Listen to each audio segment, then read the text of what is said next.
আশা করি পুরো গল্প শেষ না করা পর্যন্ত কেউ আজে বাজে কমেন্ট করবেন না। স্যার, সব ধরনের মাইয়ার কালেকশন আছে আমার কাছে। কেমন পিস চান বলেন, সামনে এক্ষুনি হাজির করবো।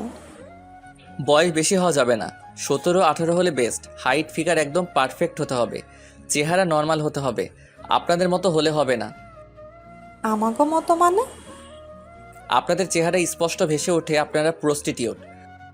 কথাটা শোনা মাত্রই এতক্ষণের হাসিমাখা মুখটাতে কালো ছায়া পড়ে গেল জোনাকি আক্তারের। কথাটা তার মোটেই পছন্দ হয়নি। মনে মনে গালি দিচ্ছে সে সোহানকে। শালা হারামি একটা, বেশ্যার শরীর মজা লাগে আর চেহারা মজা লাগে না। ওই চুমকি আর মায়ারে ধইরা আন। চুমকি তো সার্ভিসে আছে। মায়া কই? ওর আজ শরীর ভালো না। চুমকিরে দেখতে হইলে বসা লাগবো, আর মায়ার জন্য আর একদিন পর আসতে হইব। চুমকিকে না হয় অল্প সময়ের জন্য ডেকে দাও। না স্যার, আমাকে ধান্দা বেইমানির হইলেও তা আমরা ইমান দিয়া করি। রুটি রুজি আমাগো, বেইমানি কেমনে করি কন? তবে আপনি এত শর্ত দিছেন কেন তা জানা যাইব? এত জেনে তুমি কি করবা? মায়াকে কি একটু দেখার ব্যবস্থা করা যায়? স্যার, সবাই মনে করে আমাগো খালি শরীর আছে, মন নাই। কিন্তু আমাগো মন আছে। ওরা আমার দায়িত্বে এইখানে থাহে, তাই অগো ভালো মন্দ দেখার দায়ও আমার। আর কেউ নেই? না, আপনি যেমন মেয়ে চাইতেছেন এইরকম মেয়ে আর নাই। দেখো, অন্যান্য কাস্টমারের চেয়ে আমি বেশি টাকা দিব। না স্যার, পারবো না। মেজাজ খারাপ হচ্ছে সোহানের। এটা কেমন ফাইজলামি? এত ব্যস্ত মানুষ সে, কাজ ফেলে এখানে এসেছে, অথচ ওকে এভাবে তাড়িয়ে দেওয়া হচ্ছে। খুবই অপমানজনক ব্যাপার। এই মহল্লায় ওর আশাই ঠিক হয়নি। দেশে এত জায়গা থাকতে এখানে কেন এসেছিল? মরতে?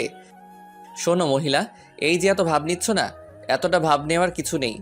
তুমি জাস্ট একটা প্রস্টিটিউট, রাজ্যের কাজ ফেলে এসেছে এখানে, আর তুমি এভাবে ইনসাল্ট করছো আমাকে। তোমরা একটা কাস্টমারের কাছে কত পাও? ঊর্ধ্বে 1,500, এর বেশি তো কখনোই পাও না। আমি তোমাকে পার মান্থ 50,000 পে করতাম। 50,000 বুঝো? 50,000 টাকা প্রতি মাসে। আর তোমার মেয়ের খরচ সব আমি আলাদা বহন করতাম। দেখেন স্যার, আপনার এইখানে ভাল লাগলে আবার আইসেন, আর যদি আমাগো চেহারা আর এই মহল্লা পছন্দ না হয় তাইলে আর আইসেন না। রাগে ফুঁসছে সোহান, মেজাজ আসমানের চূড়ায় উঠছে। নষ্ট মহিলা এমন ভাব নিচ্ছে মনে হচ্ছে যেন প্রতি কাস্টমারের কাছ থেকেও প্রতি মাসে 50-60 হাজার টাকা পায়। যত সব নষ্টার দল। সোফা ছেড়ে উঠে দাঁড়ালো সে। ফোনে কাউকে বলতে বলতে রুম থেকে বেরিয়ে যাচ্ছে। কোথায় পাঠিয়েছো আমাকে? একটা মেয়েকেও দেখায়নি এরা। তুমি জানো সময় ব্যাপারটা আমার কাছে কতটা গুরুত্বপূর্ণ? এত কাজ ফেলে আসছি আমি, আজাইরা টাইম ওয়েস্ট করলাম এখানে। অন্য কোথাও খোঁজ নাও। আজই মেয়ে চাই আমার। কথাগুলো এক নিঃশ্বাসে বলে শেষ করলো সোহান। বেশ চেঁচাচ্ছিল সে। ওপাশ থেকে তার বিজনেস ম্যানেজার কি বলছে সেগুলো পাত্তা না দিয়েই এক নাগাড়ে বলে শেষ করলো কথাগুলো। সোহানের চেঁচামেচিতে আশপাশের রুমগুলো থেকে উকি দিচ্ছে কিছু পতিতা। খুব দ্রুত গতিতে সিঁড়ি বেয়ে নিচে নামছে সোহান। পিছন পিছন যাচ্ছে তার পিএস জাহিদ। সে একজন নির্বাক দর্শক, প্রয়োজন ছাড়া একটা কথাও সে বলে না। সোহান যত চেঁচামেচি করুক, রাগ করুক, তার মাঝে কখনোই কোনো বিশেষ প্রতিক্রিয়া দেখা যায় না। সোহানের রাগ উঠলে বেশিরভাগ তুফান জাহিদের উপর দিয়েই যায়, কিন্তু সে একদম স্বাভাবিক থাকে। তার চেহারা দেখলে মনে হয় কোথাও কিছু হয়নি। পরিস্থিতি অত্যন্ত স্বাভাবিক এবং শান্ত আছে। নিচে নেমেই সোহানের চোখ গেল সরু গলিটা উল্টো দিকের জরাজীর্ণ দোতলা বিল্ডিংটাতে। জানালার পাশে একটা মুখ দেখা যাচ্ছে গ্রিলের ফাঁক দিয়ে। চোখ আটকে গেছে সেখানে। মনে হচ্ছে আশেপাশে সব কিছু থমকে গেছে, সে নিজেও থমকে আছে।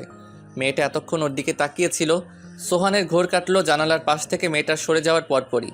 ভীষণভাবে মনে ধরেছে মেয়েটাকে। এমন একটা মুখই সে খুঁজছিল। সোহানের সিক্স সেন্স বলছে এটাই মায়া। নামটার সাথে এই মুখটাই মানায়। জাহিদ, এক্ষুনি উপরে যাও। জোনাকিকে যে এই মেয়েটার কথা বলো, আমার ওকে পছন্দ হয়েছে। কত টাকা লাগবে জিজ্ঞেস করো যে।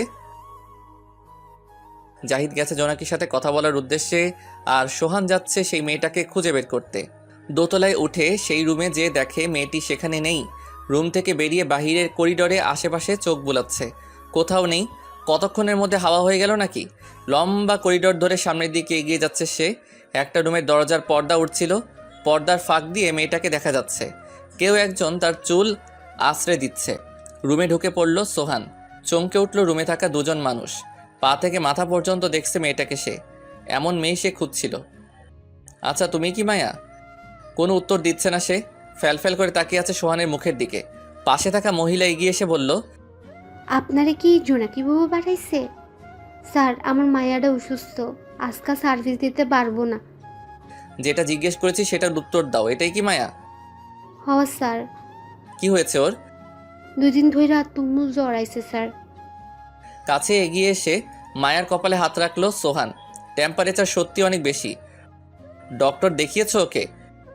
না স্যার, আজকাল যাবো সামনের ফার্মেসিতে, ওইখানে একটা ডাক্তার বসে, ওনারা দেখামো। কিছু না বলে বেরিয়ে এলো সে। বাহিরে আসা মাত্রই জাহিদের মুখোমুখি হলো সোহান। উপরে জোনাকি রুমে এলো সোহান। মহিলা পায়ের উপর পা তুলে সোফায় বসে আছে। মহিলার সামনাসামনি চেয়ার টেনে বসলো সোহান। কত চাও?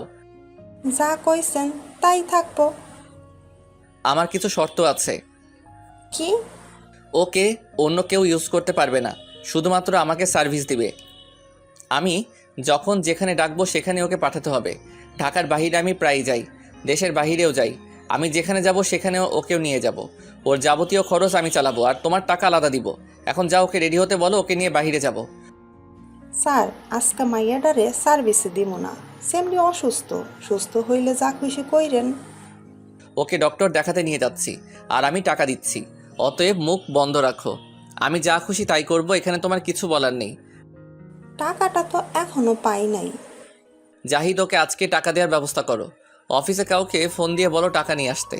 আর তুমি মায়ার কাছে খবর পাঠাও, ওকে বলো রেডি হতে। গাড়িতে বসে আছে সোহান, তার পাশে মায়া। হসপিটাল যাচ্ছে ওরা দুজন। জাহিদকে বসিয়ে এসেছে জোনাকির ওখানে। অফিসের একজন কর্মচারী টাকা নিয়ে আসবে সেখানে। জোনাকিকে টাকা বুঝিয়ে দিয়ে এরপর সেখান থেকে আসবে। এখনো পর্যন্ত কোনো কথা হয়নি তাদের মধ্যে। মায়াকে খুব অস্থির দেখাচ্ছে। একবার হেলান দিয়ে বসছে, আরেকবার সোজা বসছে। ব্যাপারটা লক্ষ্য করলো সোহান। তোমার কি বেশি খারাপ লাগছে? বমি করব। ওয়েট, গাড়িতে করো না প্লিজ। কোনো মতে গাড়িটা একদিকে পার্ক করলো সোহান। গাড়ি থেকে বেরিয়ে গড়গড় করে বমি করতে শুরু করলো মায়া। সামনের দোকান থেকে দৌড়ে 1 বোতল পানি কিনে আনলো সে। মায়ার দিকে পানির বোতলটা এগিয়ে দিল। কুলি করে চোখে মুখে পানির ঝাপটা দিল মায়া। গাড়িতে বসবে এখন, নাকি আরও কিছুক্ষণ এখানে দাঁড়াবে? না, এখন ঠিক আছি, গাড়িতে বসবো। গাড়িতে এসে বসলো দুজন। বেশি দূর আর বাকি নেই, খুব জোর 5 থেকে 7 মিনিট সময় লাগবে। তুমি কি গাড়িতে উঠলে বমি করো?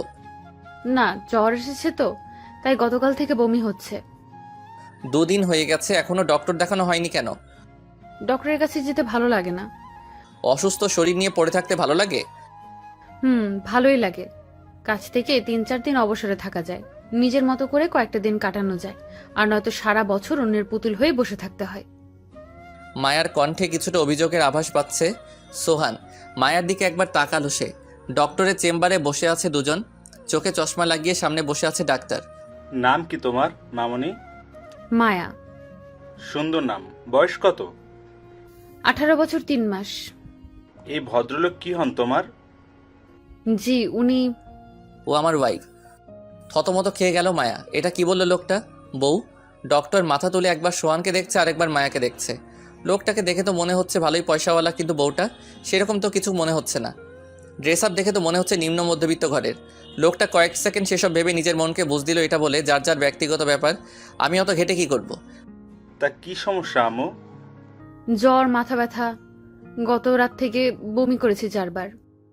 মাথা ব্যথা কি সার্বক্ষণ থাকে? না, রাতের দিকে বেশি হয়। মায়ার প্রেশার চেক করে ডক্টর বলল, প্রেশার তো অনেক লো। শ্বশুরবাড়িতে কি খাবার দাবার ঠিক মতো দেয় না নাকি? নতুন বিয়ে তো খাওয়া দাওয়াটা ঠিকমতো করতে চায় না, লজ্জা পায় বোধ হয়। তুমি কি করো? জোর করে খাওয়াতে পারো না? জি, খাওয়াবো। মায়া মাথা নিচু করে সোহানের মিথ্যা কথাগুলো খুব মন দিয়ে শুনছে। বউ শব্দটা কেমন যেন, কথাগুলো মিথ্যা কিন্তু শুনতে ভালো লাগছে। বিশেষ করে বউ শব্দটা একদম হৃদয় গহীনে কাঁপন ধরানোর মতো। প্রেসক্রিপশন হাতে নিয়ে ফার্মেসি থেকে মেডিসিন কিনছে সোহান। পা থেকে মাথা পর্যন্ত গাড়িতে বসে তাকে দেখছে মায়া। কখনো কোনো পুরুষকে এতটা খুঁটে খুঁটে দেখা হয়নি তার। আজ কেন যেন ইচ্ছে হচ্ছে লোকটাকে দেখতে।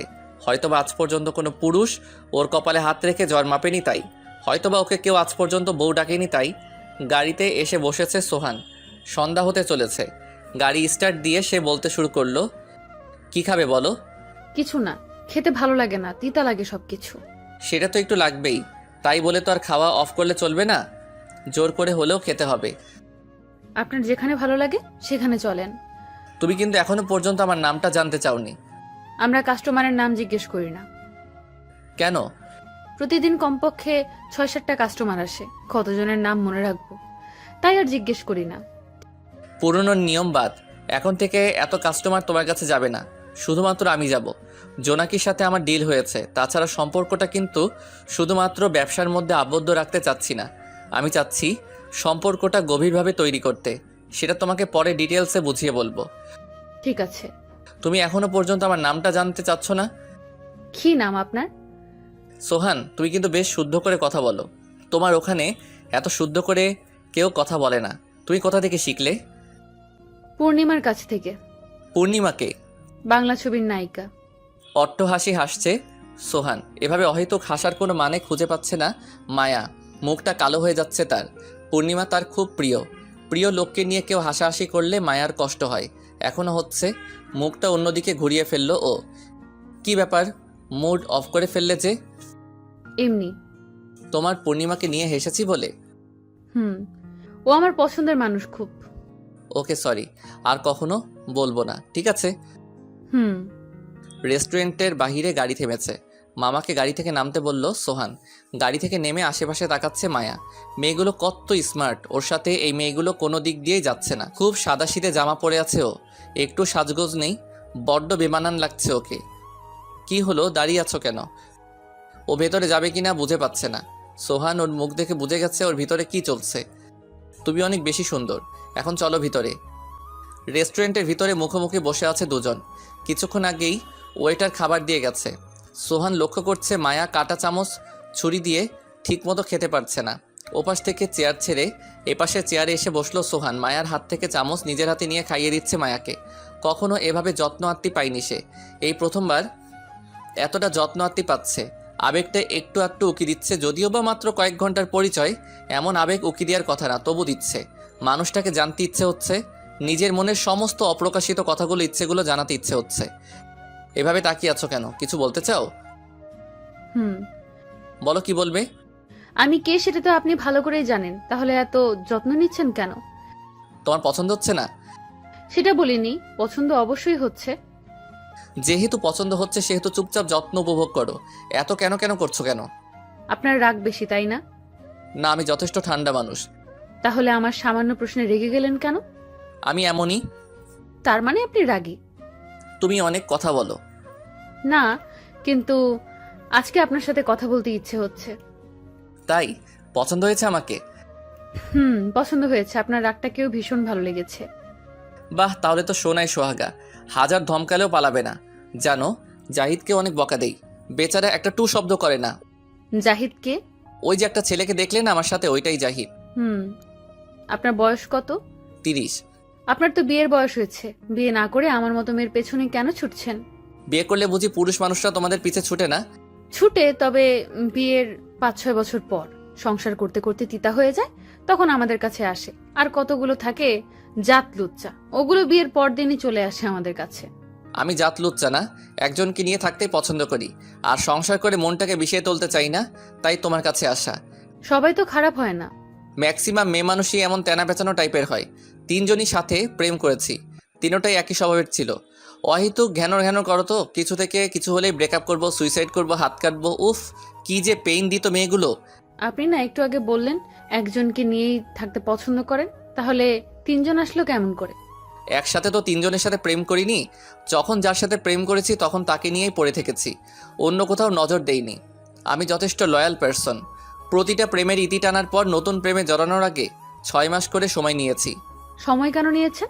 ওদেরকে পুরোপুরি ভোলার জন্য। ঠিক এই মুহূর্তে সোহানের কথায় মায়ার মনে হচ্ছে, একটা মানুষ জীবনে কয়টা প্রেম করতে পারে? যেহেতু একজনকে ভোলার জন্য 6 মাস সময় লেগেছে, তার মানে প্রেম গভীর ছিল। যেহেতু গভীর ছিল, তাহলে ছেড়ে দিল কেন? নাকি মেয়েগুলো ছেড়ে চলে গেছে? সম্পর্ক কেন ভেঙেছিল? প্রথম দুটো আমি ভেঙেছি, সারাদিন লাগাতার প্যান প্যানানি অভিযোগ চলতেই থাকতো এই দুইটার, আর শেষেরটা আমার রাগটা হজম করতে পারিনি। যখনই বকতাম তখনই কাঁদতো, আর কি জানি বলতো। ওর কান্নার জন্য কথাগুলো স্পষ্ট বুঝতাম না, তখন আরও বকা দিতাম। শেষমেশ ইচ্ছে মতো অভিশাপ দিয়ে ব্রেকআপ করে ফেলেছে। আপনি কি গালিও দেন? হ্যাঁ দেই। সবচেয়ে বেশি গালি খায় জাহিদ আর আমার ম্যানেজার, আর ওদের চেয়েও বেশি গালি খেয়েছে আমার প্রথম প্রেমিকা। গালি দেওয়ার টাইমে কিন্তু কখনো প্রতিবাদ করিনি। আমি ঠান্ডা হওয়ার পর আমাকে ধোলাই দিত, তখন আমি ফোন কান থেকে সরিয়ে রাখতাম। এরপর উল্টো আমাকেই সরি বলতো। মাঝে মাঝে অতিষ্ঠ হয়ে বলতো আমি মরে যাব। একবার এক ক্লায়েন্টের উপর মেজাজ খারাপ হয়েছিল খুব। ক্লায়েন্টের ঝাল ওর উপর ঝেড়েছি। সেদিন রাতে এই মেয়ে বিষ খেলো। ওর বাবা আমার উপর মামলা দিল। এরপর আর কি, ব্রেকআপ করে দিলাম। আপনি জেলও খেটেছেন? না, টাকা দিয়ে মামলা তুলেছি। এরপর ওই মেয়ে যোগাযোগ করতে চায়নি? করেছে, আমি পাত্তা দেইনি। কয়দিন ওর বাপ মা বিয়ে দিয়ে দিল ওকে। এখন 2 বাচ্চার মা, বেশ ভালোই আছে। এবার আসি সেকেন্ড গার্লফ্রেন্ড প্রসঙ্গে। এটা তো একদম গালির উপর পিএইচডি করা ছিল। আমি একটা দিলে ও দিত 5টা। সবচেয়ে বেশি জ্বালিয়েছে এই মেয়েটা। মারাত্মক প্যানপ্যানানি স্বভাবের ছিল। সারাক্ষণ এটা করনি কেন, ওটা করনি কেন, ফোন দিতে লেট করলে কেন, এগুলো চলতেই থাকতো। প্রতিটা দিন এই মেয়ের সাথে ঝগড়া হতো। শেষমেশ এটাকে বাদ দিলাম। ঠান্ডা ঝামেলা ছাড়া মেয়ে মানুষ আমার খুব পছন্দ। আপনি কি আমাকেও গালি দিবেন? সেটা পরিস্থিতি নির্ভর। জোনাকি বাবুর সাথে কতদিনের চুক্তি করেছেন? সময় ফিক্স করিনি। আপনার ঘরে কে কে আছে? ঢাকার বাসায় আমি একা থাকি। 2 জন সার্ভেন্ট আছে। ফ্যামিলি চিটাগাং থাকে। ওখানে মা বাবা আর ছোট ভাই আছে। বাবা ওখানকার অফিস দেখে, আর আমি এখানকার। আপনার পরিবার যদি জানে আপনি আমার মতো মেয়ের কাছে আসবেন, ওনারা বকবে না? ফ্যামিলিটা আমার পছন্দ না। আসলে এটা ফ্যামিলি না। সবাই সবার প্রয়োজনের তাগিদে সবাইকে ব্যবহার করেছি। ছোট থেকে দেখে আসছি মা বাবা কুকুর বিড়ালের মতো ঝগড়া লেগে থাকে। দুজনেরই পরকীয়া চলছে বহু বছর আগে থেকে। কয়েকবার এদের দুজনকে বলেছি তোমরা ডিভোর্স নিয়ে নাও। এভাবে আমাকে আর সালমানকে টর্চার করো না। ওনারা ডিভোর্স নেবে না, এইভাবেই চলবে। আমরা 2 ভাই আয়ার হাতে বড় হয়েছি। বাবা মাকে খুব কমই কাছে পেয়েছি। বাবার সাথে ব্যবসায়িক কথা ছাড়াও কোনো কথা হয় না। মায়ের সাথে লাস্ট কথা হয়েছে 15 দিন আগে। বেশিরভাগ কথা হয় ছোটটার সাথে। ও বেশিরভাগ ফোন করে। মাঝে মাঝে আমার এখানে এসে থাকে। আমি তেমন একটা যাই না ওখানে, শান্তি লাগে না। ওই বাড়িতে ঢোকা মাত্রই অশান্তি শুরু হয়ে যায় আমার। মায়া খুব মন দিয়ে সোহানের কথাগুলো শুনছে। লোকটার বাপ মা থেকেও নেই, আর ওর বাবাকে সেটা ওর জানা নেই। কি অদ্ভুত দুনিয়া, কেউ পায় না আর কারো কারো থেকেও নেই। আচ্ছা মায়া, ওইটা কি তোমার মা ছিল? ওই যে চুল আশ্রয় দিচ্ছিল যে, উনিও কি তোমার মতোই? হ্যাঁ, আমি জন্মসূত্রে পতিতা। আমার মা 15 বছর বয়সে আমাকে জন্ম দেয়।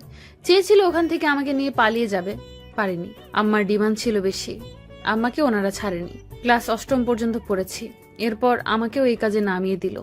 আম্মা বলতো আমাকে পালিয়ে যেতে। 2 বার ক্লাস ফাঁকে দিয়ে পালিয়েছিলামও। ঘন্টাখানেক বাদে ফিরে এসেছি মায়ের কথা ভেবে। মা তো একা হয়ে যাবে, আমি বা যাব কোথায়? রাস্তার লোকেরাও তো কেমন করে যেন তাকায়। তবে দেখলাম ভেতরে যেও লাভ নেই, এর চেয়ে ভালো মায়ের কাছে যাই। জীবন কেমন জানো, খুব এলোমেলো, খুব ছন্ন ছাড়া। যাই হোক, সেসব বাদ দাও। পেট ভরেছে তোমার? আরও কিছু খাবে? না।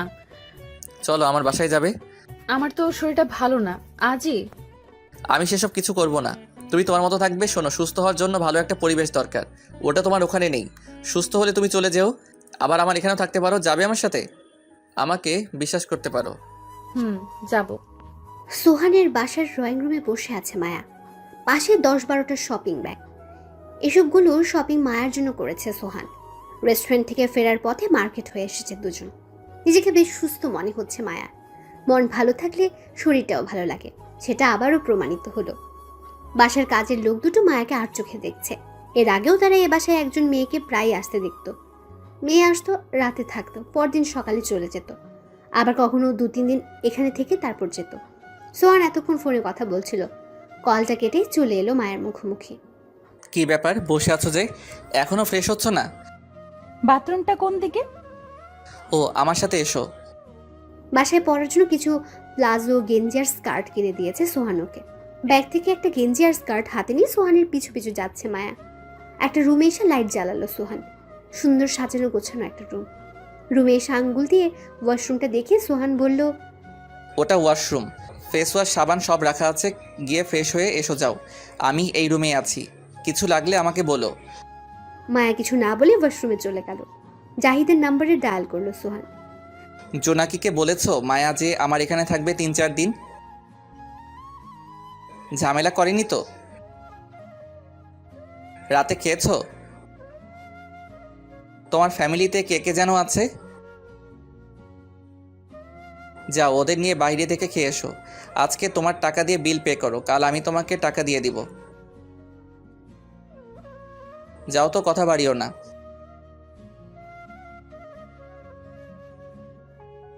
কি রান্না করেছো আজ ঘরে?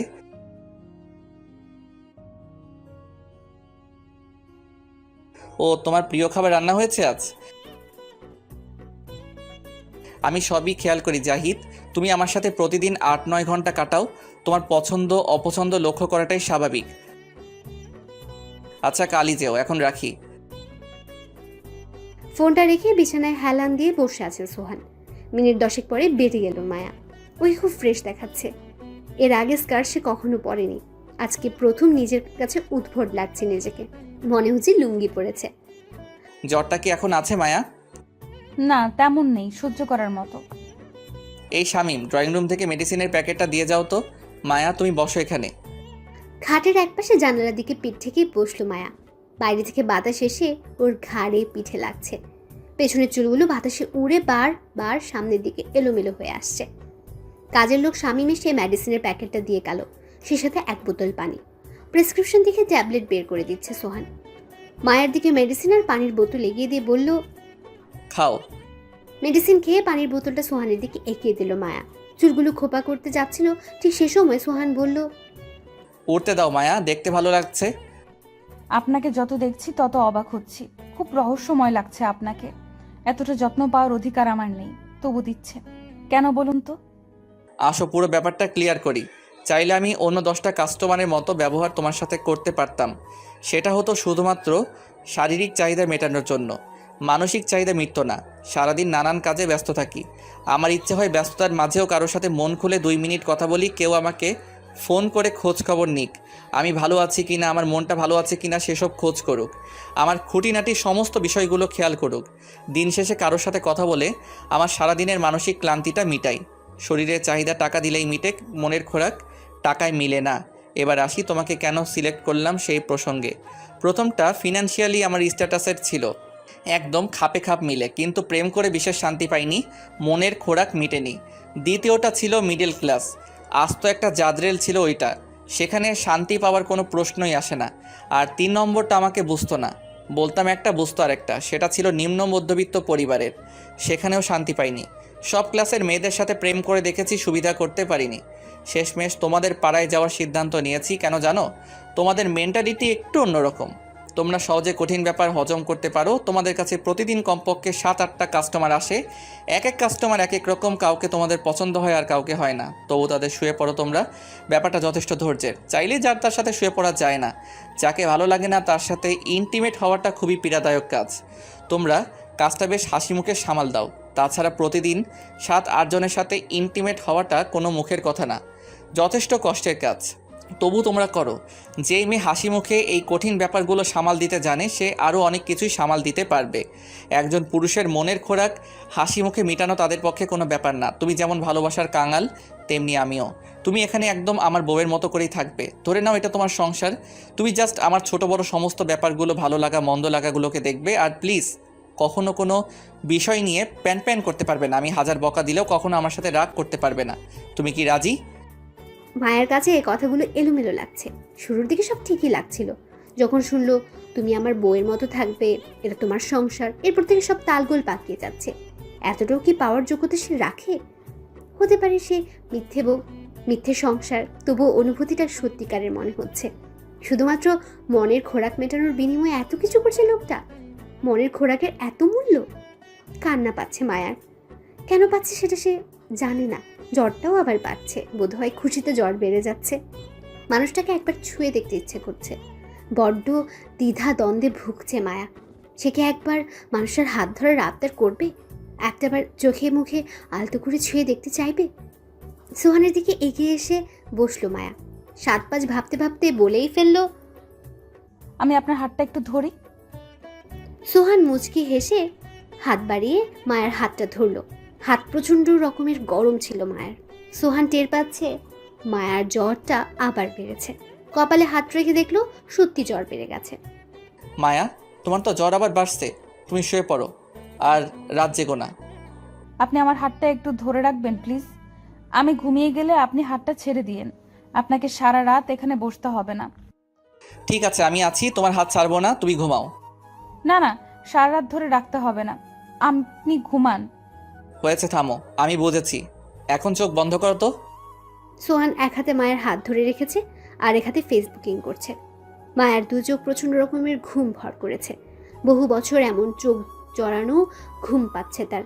এই ব্যবসার নামার পর থেকে এভাবে কখনো ঘুম ভর করেনি ওর চোখে। মিনিট দশকের মধ্যেই ঘুমিয়ে পড়ল মায়া। মায়া ঘুমিয়ে গেছে টের পেয়ে খুব সাবধানে নিজের হাতটা ছাড়িয়ে রুম থেকে বেরিয়ে এলো সে। নিজের রুমে এসে জানালার পাশে দাঁড়িয়ে আছে। ড্রেসিং টেবিলের উপর থাকা সিগারেটটা মুখে দিয়ে জ্বালালো। অন্ধকারে ধোঁয়াগুলো দেখা যাচ্ছে না, কিন্তু পুরো রুমে বিশ্রী গন্ধ ছড়াচ্ছে ঠিকই। সিগারেট বেশি একটা খাওয়া হয় না সোহানের। খুব বেশি মন খারাপের মুহূর্তগুলোতে সে একটা দুটো সিগারেট ধরায়। মনটা আজও তার খারাপ।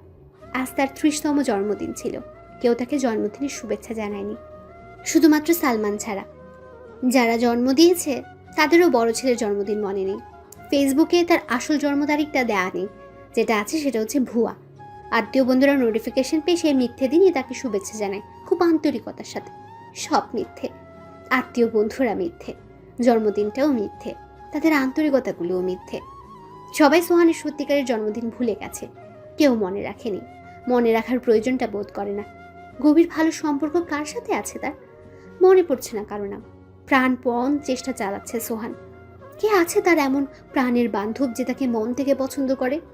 সালমান ছাড়া আপাতত খুঁজে পাচ্ছে না।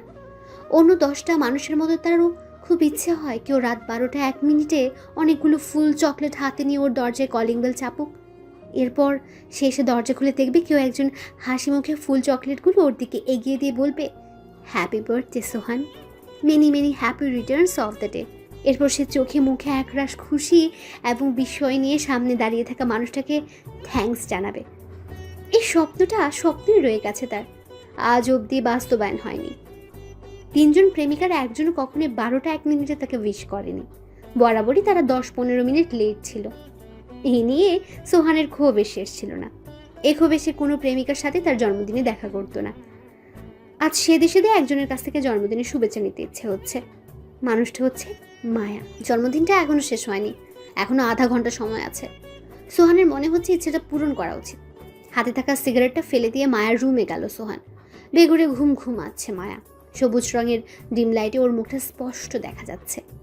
দেখে মনে হচ্ছে বহু বছর ধরে জমানো ঘুমটা আজ ঘুমাচ্ছে মায়া। এত আরামের ঘুমটা ভেঙে দেওয়া কি ঠিক হবে? ডাকতে যেও আর ডেকে তোলেনি সোহান। রুম থেকে বেরিয়ে এসেছে। না, আর ভেবে কাজ নেই, জন্মদিন তো চলেই গেছে। কে উইশ করলো আর কে উইশ করলো না সেসব ঘেটে লাভ নেই, শুধু শুধু মন খারাপ হবে। যেখানে নিজের বাবা মায়েরই মন থাকে না সেখানে অন্যের কাছে আশা করাটা বোকামি। সবার ভাগ্যে সব থাকে না, ওর ভাগ্যে আন্তরিকতা, টান এসব নেই। এসব ভাবতে ভাবতে পাশে থাকা গোলবালিশটা জড়িয়ে ধরে চোখ বন্ধ করে শুয়ে গেল সোহান। প্রতি বছর সে এভাবেই নিজের মনকে সান্ত্বনা দিতে দিতে ঘুমিয়ে পড়ে। পরদিন সকালে উঠে আগের দিনের শুভেচ্ছা না পাওয়ার কষ্টটা সে ভুলে যায়। কাল সকালেও হয়তো তাই হবে। ভোরের আলো ফুটতে শুরু করেছে। মায়ার জানালা ভেদ করে আলো ওর মুখে এসে পড়ছে। ঘুমটা ভেঙে যাচ্ছে একটু একটু করে। আধখোলা চোখে আশপাশে দেওয়ালগুলো দেখছে মায়া। দেওয়ালগুলো অপরিচিত, এটা কোথায়? চোখ জোড়া কুয়াশলে নিয়ে ভালো করে চোখ মিলে তাকালো মায়া। এতক্ষণে দেওয়ালটা পরিচিত লাগছে, এটা সোহানের বাসা। এত বছর একটা রুমকে ঘুম থেকে উঠে দেখছে সে। আজ রুমটা ভিন্ন, তাই ঘুম থেকে উঠে অভ্যাসবশত সে রুমটা দেখতে চেয়েছিল মায়া। হুট করে নতুন বাসাটা চিনতে পারেনি সে। বিছনা ছেড়ে উঠে দাঁড়ালো মায়া। গত রাতের ছোট ছোট গাছগুলো চোখে পড়েনি মায়ার। গাছে তাজা ফুল ফুটেছে। সকাল সকাল চোখের সামনে তাজা ফুল দেখলে মন এমনিতে ভালো হয়ে যায়। ব্যালকনিতে যে ফুলগুলো ঘেটে ঘেটে দেখছে মায়া। এর আগে ওর পাড়াতে 2বার ফুল গাছ কিনে এনেছিল, 2বারই গাছ মরে গেছে। ওর মা বলেছিল এটা নষ্ট কুলি, এখানে ভালো জিনিস টিকে না। এরপর আর গাছ কিনে নিও। পেছন থেকে সোহানের গলার আওয়াজ পেয়ে চমকে গেল মায়া। কি ব্যাপার, এভাবে লাফিয়ে উঠলে কেন? না, হঠাৎ ডাকলেন তো তাই। চা পছন্দ নাকি কফি? কফি তো কখনো খেয়ে দেখিনি, খেলে বলতে পারবো কোনটা বেশি ভালো। ফ্রেশ হয়েছো? না। যাও ফ্রেশ হয়ে এসো, আমি কফি দিতে বলছি। মায়া ওয়াশরুমে চলে গেল আর সোহান গেল কিচেনে কফির ফরমাইশ দিতে। কফি হতে হতে সোহান নিজেও ফ্রেশ হয়ে এলো। 2 মগ কফি নিয়ে মায়ার রুমে এসে দেখে মায়া মুখ মুছছে। সোহানকে দেখে মায়া বলল, বারান্দায় বসি। বসো। এই রতন, 2টা চেয়ার দিয়ে যাও তো এখানে। ব্যালকনিতে বসে ধোয়া ওঠা গরম কফির মুখে চুমুক দিচ্ছে ওরা দুজন। কি কফি টেস্ট কেমন? খুব ভালো। তো এখন বলো কোনটা প্রিয়? লাল চা বেশি প্রিয়। ঠিক আছে, কাল থেকে তোমার জন্য লাল চা বানানো হবে। মাঝে মাঝে কফিও খাবো।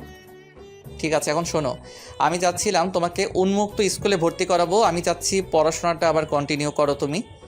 বাসায় তোমার জন্য টিচার রেখে দিব, তোমাকে এসে পড়াবে। আর ইংলিশ শেখানোর জন্য আলাদা টিচার রাখবো, সে তোমাকে ইংলিশে কথা বলা শিখাবে। মায়ের মনে হচ্ছে সে আকাশ ভেঙে নিচে পড়ে যাবে। পড়ালেখা আবার? ঠিক শুনছে তো? আপনি আমাকে পড়াবেন? কেন, পড়তে চাও না? সত্যিই পড়াবেন? মিথ্যা পড়ানো যায় নাকি? কেন যেন মনে হচ্ছে আপনি আলাদিনের জিন। আমি মানুষ, কোনো জিন টিন না। এখানে তো তাহলে আমাকে পার্মানেন্টলি থাকতে হবে। থাকবে, সমস্যা কোথায়? জোনাকি বুবু মানবে? সর্বক্ষণ জোনাকি জোনাকি করো কেন? কি করবে এই মহিলা? তোমাকে খেয়ে ফেলবে? ও মানবে না, ওর বাপ সহ মানবে। রেগে যাচ্ছেন কেন? কানের কাছে বারবার জোনাকির কথা বলো না তো, ভালো লাগে না এই মহিলাকে আমার। কেমন যেন চারাল টাইপ, আজ তো একটা জাদরেল। ওকে দেখলেই আমার সেকেন্ড গার্লফ্রেন্ডের কথা মনে পড়ে যায়। মায়া শব্দ করে হাসছে সোহানের কথায়। তুমি হাসছো কেন? দ্বিতীয় প্রেমিকা আপনাকে খুব জ্বালিয়েছে, তাই না? অনেক বেশি। আপনার মুখ দেখলেই বোঝা যায়। ওর কথা বলার সময় আপনার মুখটা দেখার মতো হয়। মজা লাগছে খুব, তাই না? খুব বেশি। তোমাকে নিয়ে স্টুডিওতে যাবো আজকে। তোমার পাসপোর্ট আর স্ট্যাম্প সাইজ ছবি তুলতে হবে। কেন? তোমার স্কুল ভর্তি আর পাসপোর্ট বানানোর জন্য লাগবে। আমার পাসপোর্ট? কেন? আমি বছরে 2-3 বার দেশের বাইরে যাই, তোমাকে সঙ্গে করে নিয়ে যাব এজন্য। এই মুহূর্তে সত্যি সত্যি সোহানকে আলাদিনের জিন মনে হচ্ছে মায়ার। মনে হচ্ছে এটা একটা স্বপ্ন। কিছুক্ষণ পরে বোধ হয় স্বপ্নটা ভেঙে যাবে। বিকাল হয়েছে। পশ্চিম আকাশে সূর্যের তেজ কমে গিয়েছে অনেকটাই। সাদা মেঘে কমলা রঙের আলো ছড়িয়ে পড়ছে। মায়া ফুলগুলোতে পানি দিচ্ছে। সন্ধ্যা মালতীগুলো ফুটতে শুরু করেছে।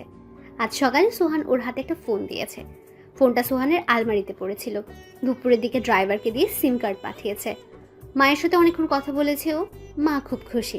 এবার বুঝি তার মেয়ে এই নরক থেকে মুক্তি পেল। সোহানকে প্রাণ ভরে দোয়া দিয়েছেন তিনি। সোহান বলেছে ঘরটাকে নিজের সংসার হিসেবে আগলে রাখতে। আচ্ছা, সংসার কিভাবে আগলে রাখে? মাকে তো কখনো দেখেনি সংসার করতে। মেয়ে মানুষ তো মায়ের কাছ থেকেই সংসার করা শেখে। এখন কি হবে? ওর তো খালা মামিও নেই বা কোনো বড় বোন নেই সংসার করা শেখাবে। তবে কি সংসার সামলানোর ক্ষেত্রে 0 মার্কস পাবে? না না, 0 পেলে কি চলবে নাকি? একজন লোক শখ করে ওকে সংসারের দায়িত্ব দিয়েছে, তার শখটা তো পূরণ করতেই হবে। কিভাবে সংসার শুরু করা যায়? রান্না করে নাকি ঘর পরিষ্কার করে? আজ শুরুটা না হয় রান্না দিয়েই হোক। সোহানকে ফোন করে জিজ্ঞেস করা দরকার সে কি খেতে চায়। সোহানের নাম্বারে ডায়াল করলো মায়া। মায়া, বলছিলাম মানে রাতে আমি রান্না করব। কি রান্না করব? তুমি না অসুস্থ? এখন একটু ভালো আছি। এখন রান্না করার দরকার নেই, সুস্থ হও এরপর রান্না করো। করি না একটু? না, আমার জন্য না, আপনার জন্য রান্না করতে চাই। আপনার প্রিয় কিছু। আমার জন্য? হুম। কিছু করতে হবে না। তুমি এই অসুস্থ শরীরে আমার জন্য কিছু করতে চেয়েছো, এতেই আমি খুশি, খুব বেশি খুশি হয়েছি। বেশি কিছু করব না, শুধু একটা পদের কথা বলেন, আমি তাই করব। এসব জোরাজোরি আমি একদম পছন্দ করি না মায়া।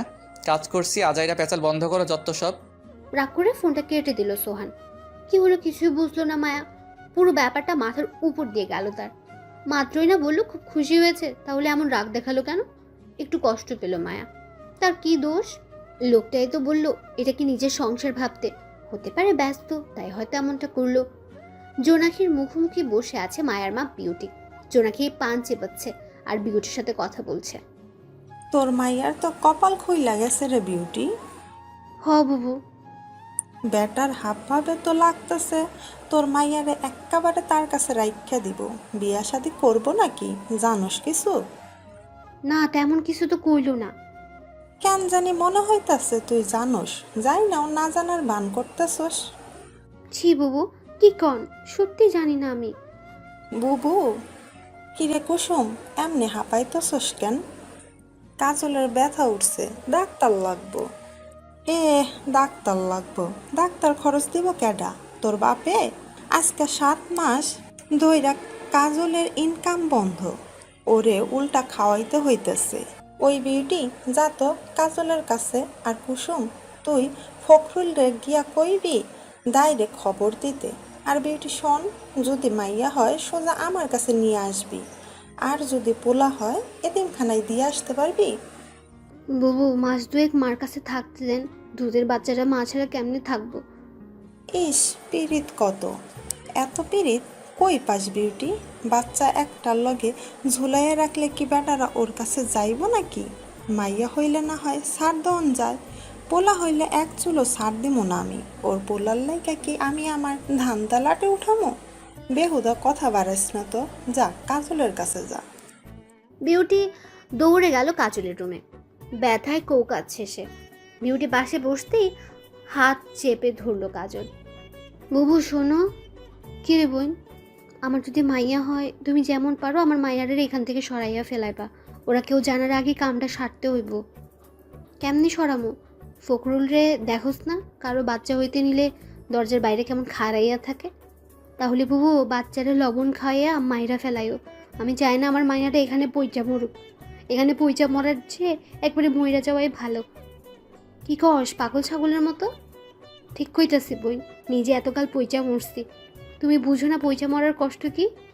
আচ্ছা দেখি কি করা যায়। তুই আল্লাহরে ডাকতে থাক কাজল, কালেমা পড় বেশি কইরা। সন্ধ্যা হয়ে গেছে। কাজ শেষ করে অফিস থেকে বেরিয়েছে সোহান।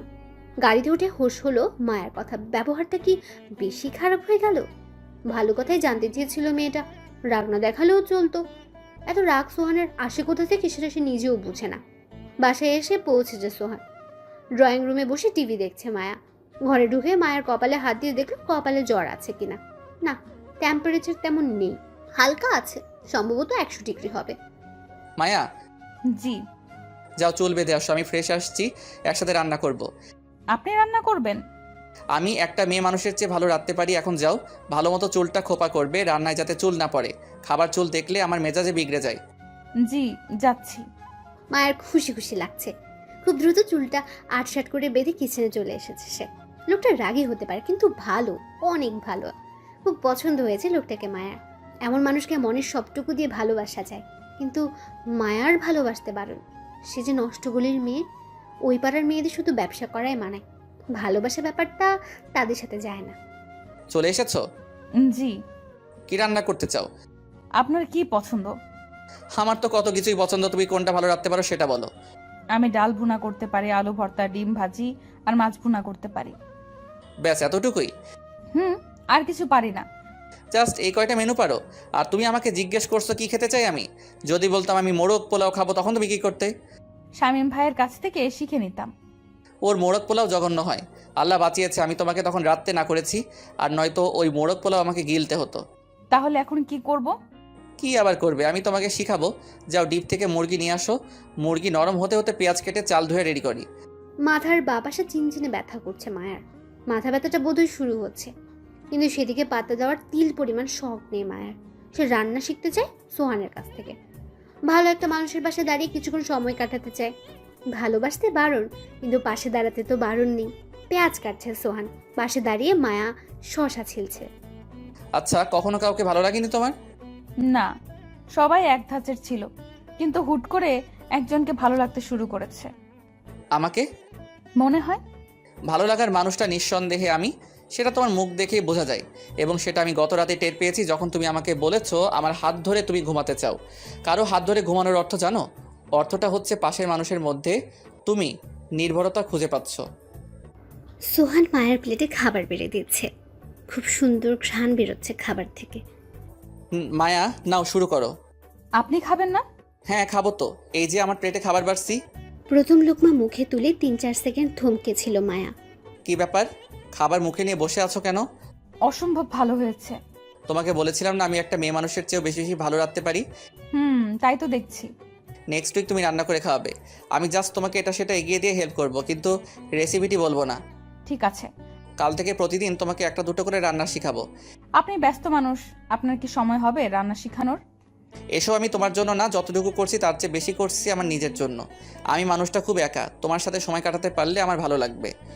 এতদিন মায়ের ধারণা ছিল টাকা থাকলে বুঝি সব সুখ পায়ের কাছে পড়ে থাকে। ধারণাটা পুরোপুরি ভুল। টাকা থাকলেও মানুষের মনে কষ্ট থাকে, একাকিত্বের কষ্ট টাকায় কুলছে না। আপনার তো এত টাকা, তবু আপনি একা কেন? পয়সাওয়ালা লোকের পেছনে তো মেয়েদের লাইন লেগে থাকে। সমস্যাটা তো সেখানেই মায়া, সব টাকার পিছনে ছুটে, আমার পিছনে ছুটে না। টাকা আছে তো আমার অস্তিত্ব আছে, টাকা নেই তো আমার অস্তিত্বও নেই। মন থেকে কেউ কাছে টানে না। একটাবার কেউ মাথায় হাত বুলিয়ে জিজ্ঞেস করে না, সোহান তুই ভালো আছিস তো?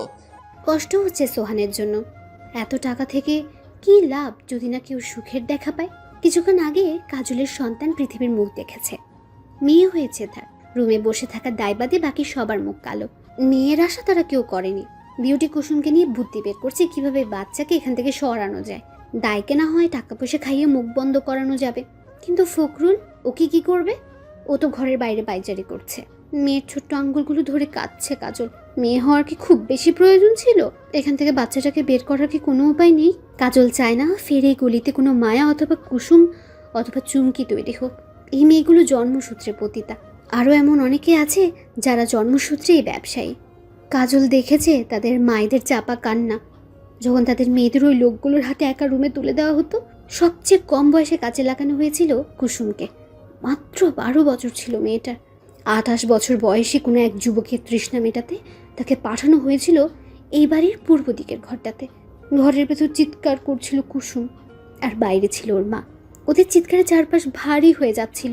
এতটুকুন মেয়ে যার বয়স ছিল পেনি করে বাড়ির উঠানে খেলার, সেই মেয়েকে পাঠানো হয়েছিল কোনো এক দানবের ভোগের বস্তু হওয়ার জন্য। হ্যাঁ, দানব।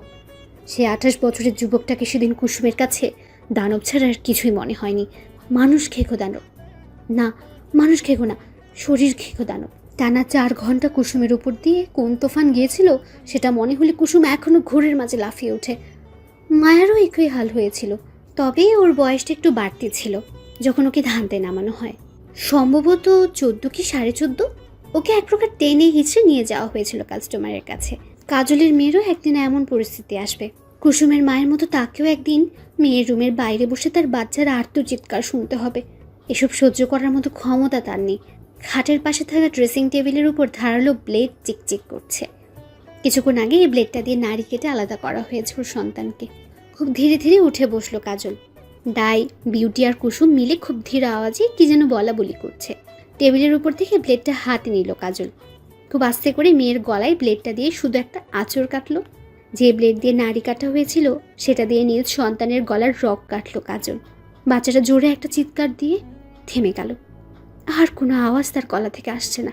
কিছুটা ছটফট করছে সে। কুচি হাত পাগুলো এদিক ওদিক ছড়াচ্ছে।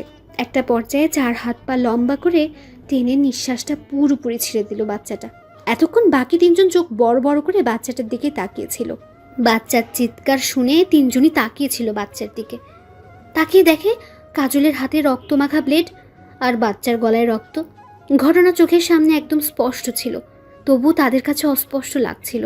সামনে এগিয়ে মৃত্যু পথযাত্রী এক শিশুকে আগলে নিতে সাহস হচ্ছিল না তাদের। নিঃশ্বাস ত্যাগের পর ঘোর কাটল কুসুমের। কাজলের মুখে মাথায় এলোপাতারি চড় থাপ্পড় দিচ্ছে সে। কি করলি তুই এটা? ওই মারলি কেন মায়াটারে তুই? মইরা গিয়া বাইসে গেছে আমার মাইয়া। আমাগো মতো পয়সা মরতে হইব না ওর। কাজলের চোখে মুখে বিন্দুমাত্র কষ্টের ছোঁয়া নেই। ওর চেহারা স্বস্তির শান্তি দেখা যাচ্ছে। রাতে ঘুমানোর আগে কফি খাওয়ার অভ্যাস আছে সোহানের। গরম কফির মগে চুমুক দিচ্ছে আর টিভি দেখছে। মায়া নিজেকে প্রস্তুত করছে সোহানের জন্য। মানুষটা এখন পর্যন্ত ওর গায়ে হাত দেয়নি।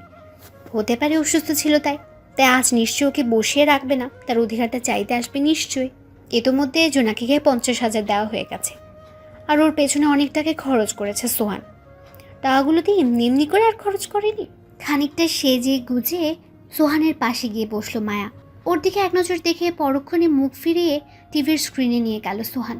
টিভির দিকে তাকিয়ে বলতে শুরু করলো, ফুল প্রিপারেশন নিয়ে এসেছো মনে হচ্ছে। দেখো, হুট করে কারো গায়ে হাত দেওয়াটা আমার পছন্দ না।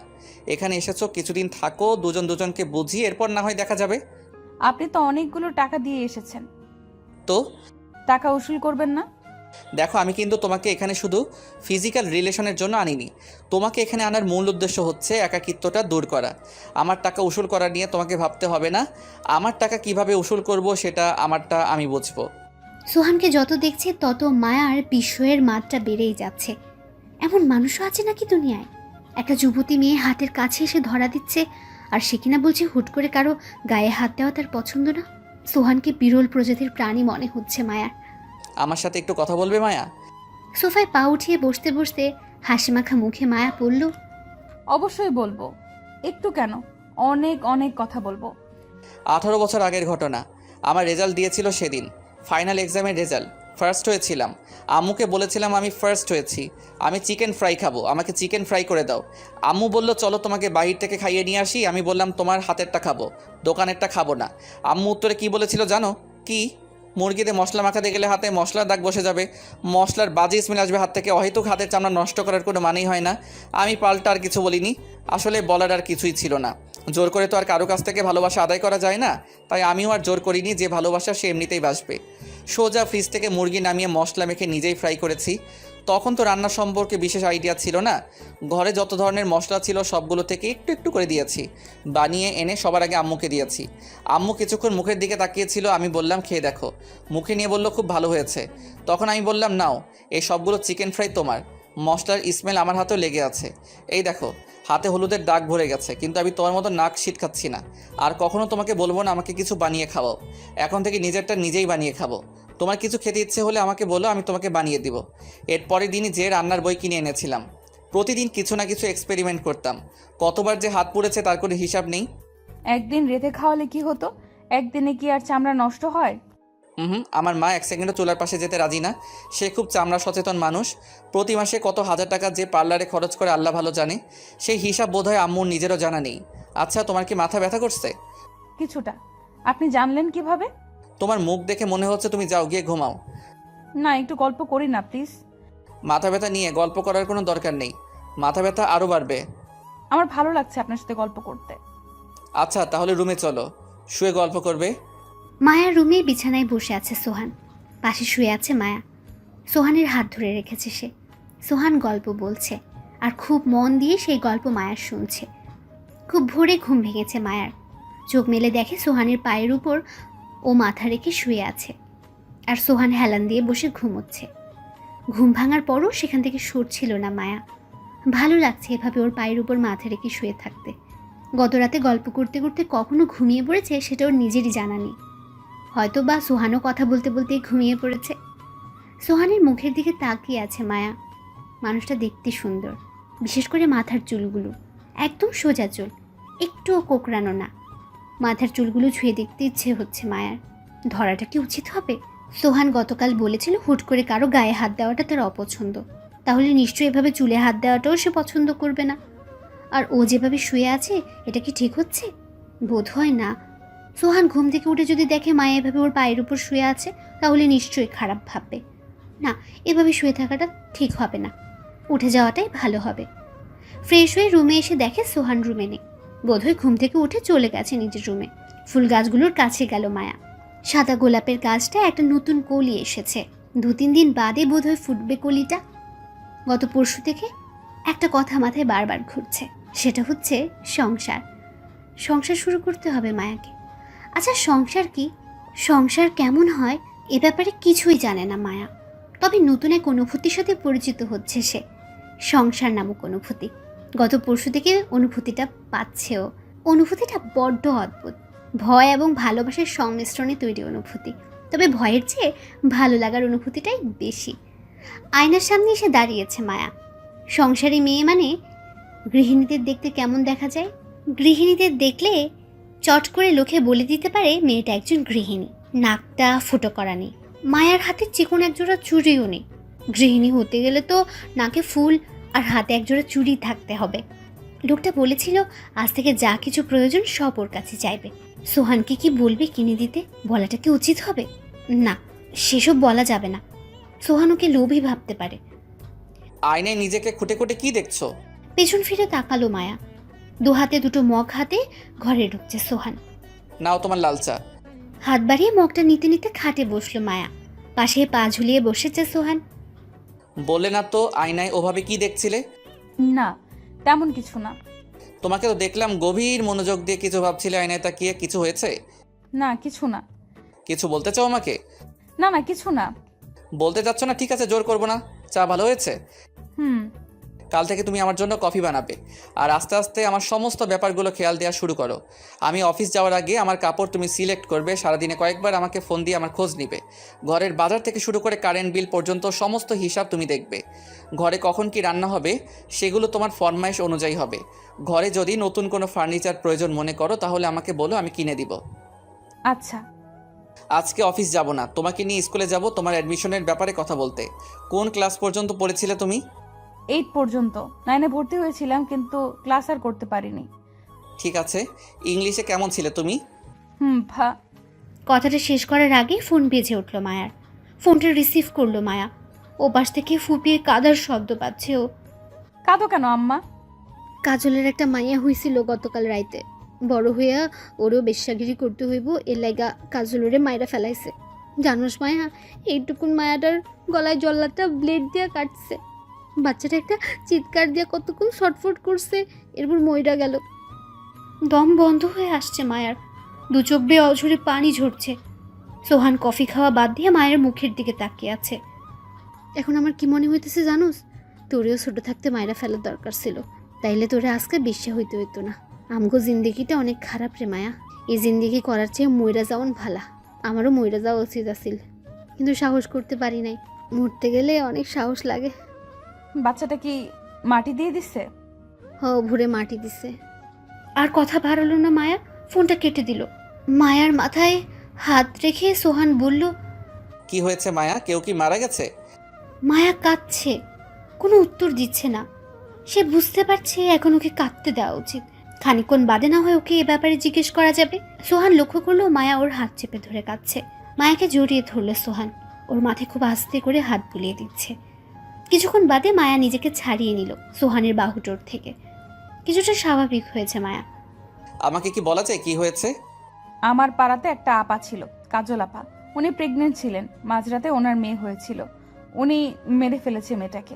কেন মেরেছে জানো? কারণ ও চাইনি ওর মেয়েটারও ওর মতো হাল হোক। আপনি কিভাবে জানলেন? এমন গল্প আমি আগেও শুনেছি, এমন ঘটনা আরও দুজন ঘটিয়েছিল। একদিকে ভালোই হয়েছে, আমাদের মতো বাচ্চাটাকে একটু একটু করে শেষ হতে হবে না। মরার আগেই নরকের শাস্তি ভোগ করতে হয় আমাদের। মাঝে মাঝে এমন কিছু কাস্টমার আসে, এদের আচরণ দেখলে মনে হয় আমরা মুরগি অথবা খাসির রানের পিস। মনের খায়েশ মিটিয়ে শরীরে যেখানে সেখানে কামড়াতে থাকে। একবার তো এক কাস্টমারের কামড়ে আমার হাতে ইনফেকশন হয়ে গেছিল, দাগ এখনো যায়নি। এমন জীবন কাটানোর চেয়ে মরে যাওয়াই ভালো। উচিত কাজ করেছে কাজল, ওর জায়গায় আমি হলে ঠিক এই কাজটাই করতাম। পানি খাবে? না। যা হয়ে গেছে তা তো বদলাতে পারবে না মায়া। সামনে দেখি তোমাদের মতো মানুষের জন্য কিছু করতে পারি কিনা। কথাটা বলেই সেখান থেকে সরে গেল সোহান। সেখানে আর বসতে ইচ্ছে হচ্ছে না তার। কারো কষ্ট সহ্য করতে পারে না সে, তবে মনের কষ্ট মনে রাখতেই ভালোবাসে। লোকের সামনে প্রকাশ করাটা তার কাছে খুবই লজ্জাজনক মনে হয়। সবার সামনে ভাবখানা এমন দেখায় মনে হয় কিছুই হয়নি। আজ দুপুরে মায়াকে স্কুলে ভর্তি করিয়ে এসেছে সোহান। ওর জন্য দুটো টিচার রাখা হয়েছে। বিকেলে একজন পড়িয়ে গেছে, এখন আরেকজন পড়াচ্ছে। কিছুক্ষণ আগে অফিসের একটা স্টাফ এসেছে সোহানের বাসায়। আর্জেন্ট কিছু ফাইল সিগনেচার করাতে এসেছেন তিনি। ড্রয়িং রুমে বসে সোহান ফাইল দেখছে, আর স্টাফ সাইদ মায়ের রুমে এক নজর তাকিয়ে আছে। ব্যাপারটা চোখে পড়ল সোহানের।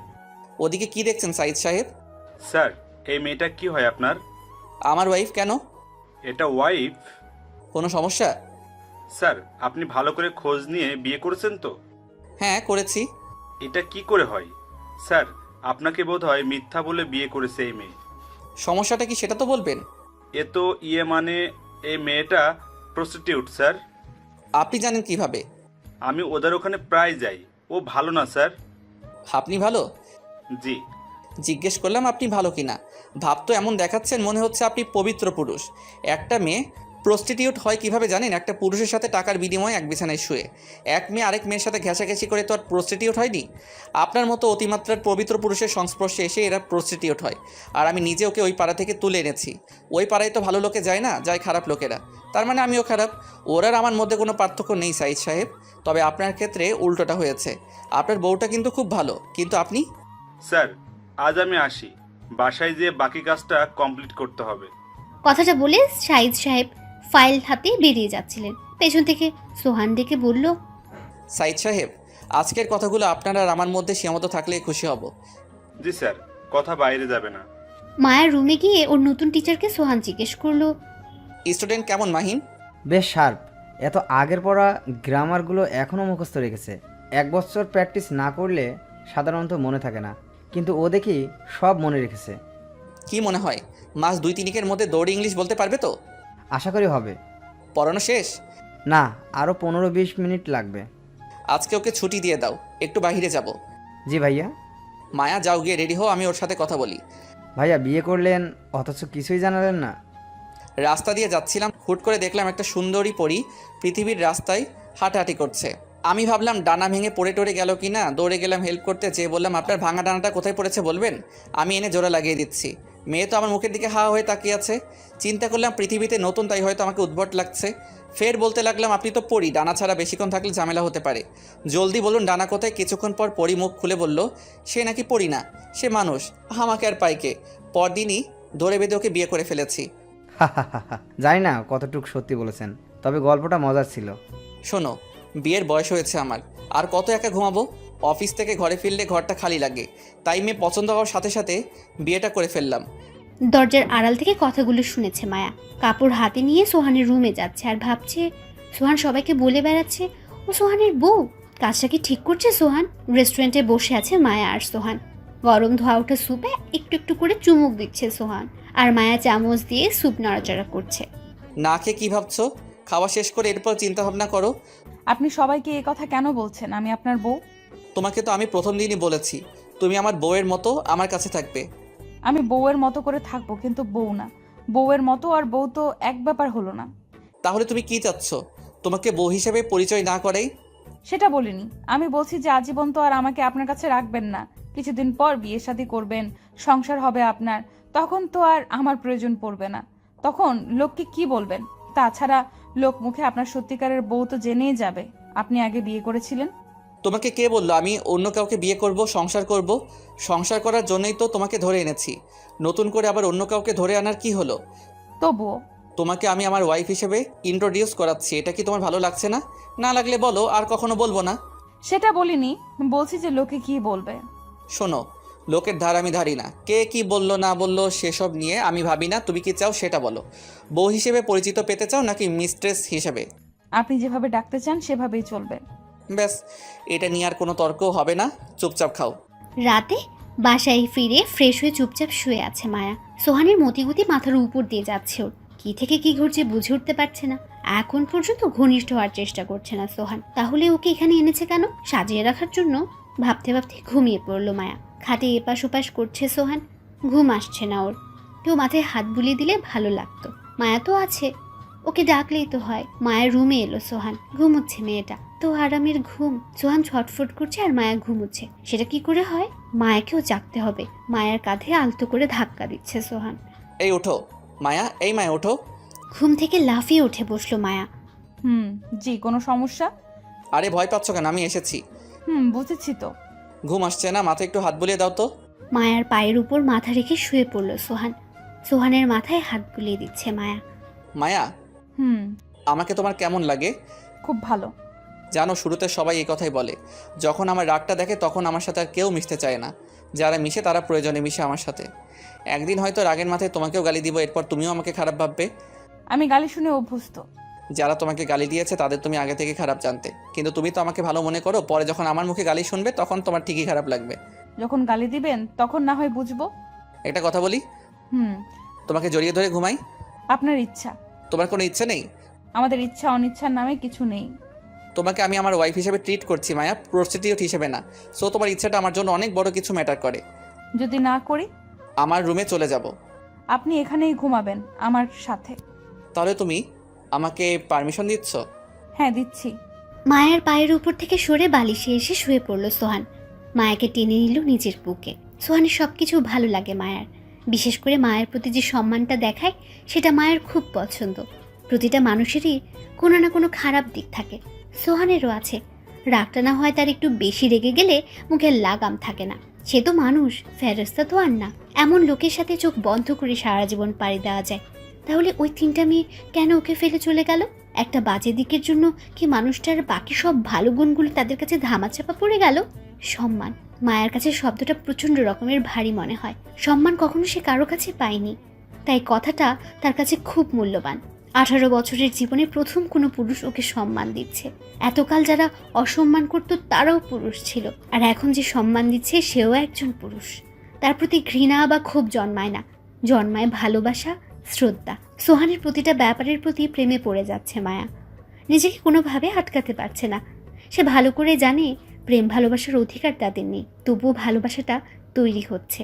হতে পারে ভালোবাসা প্রকাশ করার ক্ষমতা বা অধিকার কোনোটাই তার নেই, কিন্তু ভালোবাসাটা মনের ভেতরে তো চেপে রাখা যেতেই পারে, মুখে না আনলেই হলো।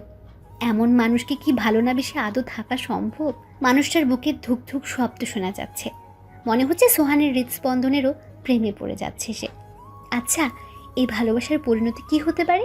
ভালো পরিণতি হবে না সে ব্যাপারে পুরোপুরি নিশ্চিত মায়া। সামনে খুব বড়সড় একটা ধাক্কা সে খাবে। এই ভালোবাসার বিনিময়ে এটা তার খুব ভালো করেই জানা আছে। তবুও ভালোবাসাটা বেড়েই চলেছে। হোক না খারাপ পরিণতি, তাতে কি? জন্মলগ্ন থেকে শুরু করে এখানে আসার আগ পর্যন্ত তো খারাপের মাঝে আটকে ছিল। নতুন করে না হয় আবার খারাপ কিছু হবে, এতে তার কিছু আসে যায় না। একটা সময় হয়তো বা সোহান ওকে ছেড়ে চলে যাবে, তখন হয়তো বা ওর প্রয়োজনটা আর সোহানের কাছে থাকবেও না, শুধু ওকে ভালোবাসবে মায়া। এখন কাছ থেকে ভালোবাসে, তখন না হয় দূর থেকে ভালোবাসবে। মায়া ভালোবাসতে জানে, যে ভালোবাসতে জানে সে কাছে থেকেও ভালোবাসতে জানে, দূরে থেকেও ভালোবাসে। Next part coming soon.